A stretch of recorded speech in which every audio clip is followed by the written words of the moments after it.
आप सभी लोगों को मेरे नमस्कार के साथ शुरू करते हैं आज का विषय, जो कि होने वाला है दो प्रश्नों के ऊपर। पहला प्रश्न है कि आस्तिक लोग कौन है, और दूसरा प्रश्न होने वाला है कि नास्तिक लोग कौन है। यह दोनों प्रश्न जितने सरल दिखाई दे रहे हैं उतने सरल नहीं है। इन प्रश्नों के साथ एक और प्रश्न जुड़ जाता है कि विश्वास करने वाले लोग कौन हैं और अंधविश्वासी लोग कौन हैं। कैसे इन लोगों को पहचानें और कौन से लोग कितने सही हैं और कितने गलत। इन सब बातों पर हम इस वीडियो में सोच विचार करने वाले हैं।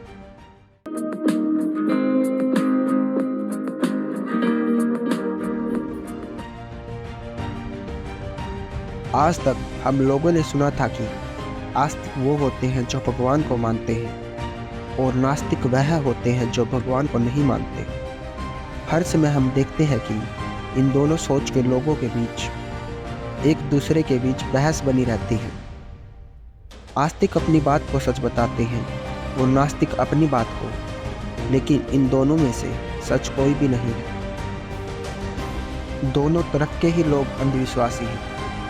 अंधविश्वास का अर्थ होता है बिना किसी बात को जाने या अच्छे से खोजे उस बात पर यकीन कर लेना। तो सोचिए, क्या आस्तिक लोगों ने कभी भगवान को अच्छे से जाना, या कभी भगवान क्या कहना चाहते हैं, या उन्होंने मनुष्य को धरती पर क्यों उतारा है, इन बातों को जानने का प्रयास किया?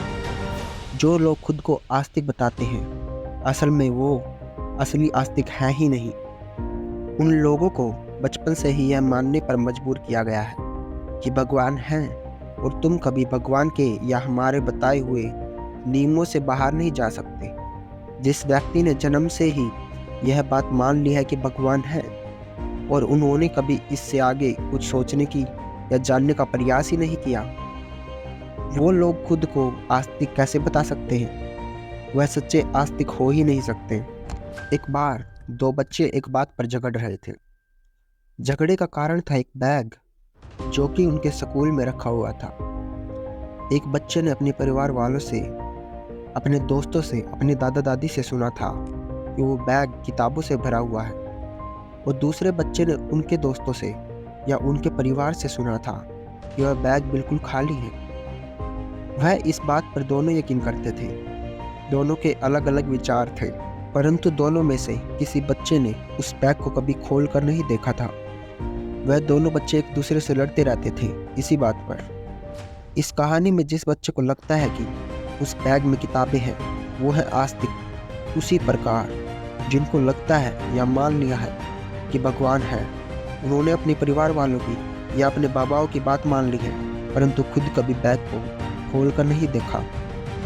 तो उन्होंने भी अपने बाबाओं पर, अपने बड़ों पर जो अंधविश्वास किया है उसको भी अंधविश्वास ही बोलेंगे। अब आते हैं दूसरे बच्चे पर, जिसने उसके दोस्तों की या किसी दार्शनिक की बात मान ली है। अब उसे लगता है कि बैग खाली है या भगवान जैसी कोई वस्तु नहीं होती, तो उसने भी अंधविश्वास ही किया है। तो वह भी अंधविश्वासी ही हुआ। विश्वासी मैं उनको बोलूँगा जिन्होंने ढूंढा, खुद बैग को खोल कर देखा और पता चला कि ना तो बैग खाली है और ना उसमें किताबें हैं, उसमें तो कपड़े थे। वह हुआ असली आस्तिक, असली नास्तिक और असली विश्वासी। मैं उसको ही आस्तिक, नास्तिक और असली विश्वासी बोलूँगा जिसने ढूंढा और खोल कर देखा कि इसके अंदर था क्या, ना उसने किसी की मानी। मैंने मेरी पहली वीडियो में प्रेमानंद जी महाराज के ऊपर बोला था। उस वीडियो में जो भी बातें बोली गई वह बिल्कुल स्पष्ट थी, उनमें कोई ज़्यादा बड़ी बात नहीं थी। परंतु मेरा कहना यह है कि जो गुरु या जो बाबा आपको उत्तर दे रहा है, जैसे प्रेमानंद जी महाराज, वह ज्ञानी हो ही नहीं सकते। और अगर आप उस उत्तर को मान लेते हैं और अपना आधार बना लेते हैं तो आप अंधविश्वासी हो जाएंगे, क्योंकि आप उस उत्तर को बिना चाहे ही आधार बना लेंगे। अगर कोई उत्तरों को इस प्रकार दे रहा है कि उत्तर के बाद भी आपको उसको करके देखना पड़े, या जो लॉजिकल हो और आपको थोड़ी सी दिशा मिल जाए, वही उत्तर सही होता है। कुछ लोगों ने वीडियो पर कमेंट किया था कि किसी चद्दर में अगर छोटा सा छेद हो तो आप पूरी चद्दर को नहीं देखते, उस छोटे से छेद को देखते हैं। मुझे इस बात से खुशी हुई कि आपने यह माना तो कि चद्दर में छेद है, परंतु आप उस वीडियो को ध्यान से देखना और सोचना कि क्या ये छेद छोटा सा है। मुझे यह छोटा सा नहीं लग रहा, क्योंकि वह हर समय एक ही बात करते रहते हैं और अभी सिर्फ मैंने एक ही छेद आपको दिखाया है। अभी दिखाऊंगा कि चद्दर पर ही धूल जमी हुई है। प्रेमानंद जी बोलते हैं कि वह पूरी जिंदगी भगवत प्राप्ति के मार्ग पर ही चले हैं, परंतु वह अभी भी बोल रहे हैं, नाम जप करो, नाम जप करो, परमात्मा आपसे खुश होकर आपको सब कुछ दे देंगे। मुझे लग रहा है कि पूरी जिंदगी इन्होंने खराब ही कर दी है, क्योंकि वह यही नहीं समझ पाए कि परमात्मा की सोच इतनी छोटी नहीं हो सकती कि वह आपको इनाम इस आधार पर दें कि तुम कितनी देर नाम जप कर रहे हो और तुम्हारे कौन कौन से चक्कर जागृत हो चुके हैं। हमारा काम आप लोगों को गलत सही दिखाना नहीं है और न ही आप लोगों को आपके प्रश्नों के उत्तर देना है। हम यहाँ YouTube पर सिर्फ आप लोगों के अंदर एक प्रश्न जगाने आए हैं।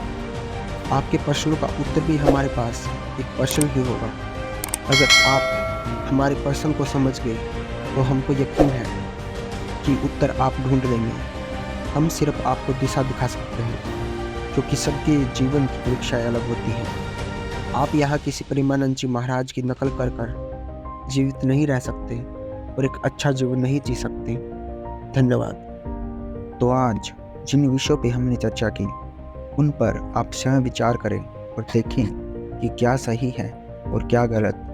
आप निश्चित रूप से महसूस करेंगे कि आपका संसार को देखने का नज़रिया सही दिशा में जा रहा है। धन्यवाद।